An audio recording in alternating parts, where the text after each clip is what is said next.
velmi malá nálož, jinak se používá podstatně větší. Tak ještě jednou.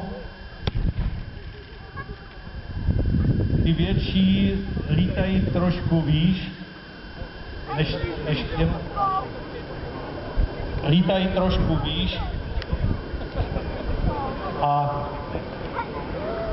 imitují potom výbuchy bum. Tady, protože je bez věcí skoro, tak vidíte nádherný kroužek, počkáme, až ulítne.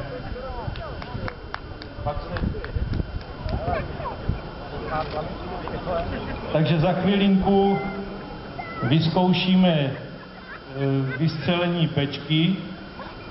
Doufejme, že to bude fungovat. Ten kroužek je docela hezký.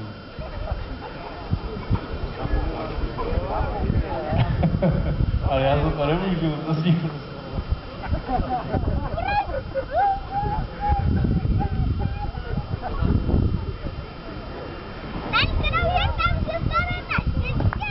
No, tak zkusíme tu pečku.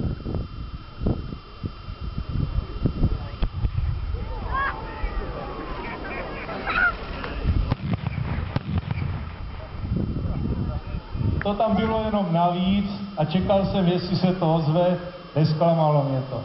Teď vám předvedu ještě výbuch miny, která se taky používá třeba na airsoftech.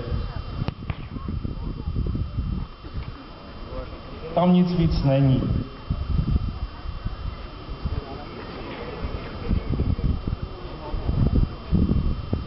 No a protože ta mina zase nehořela, jak měla, tak tady uděláme závěrečný efekt, který používáme na denních ohňostrojích, zanechává za sebou jenom kouřovou stopu.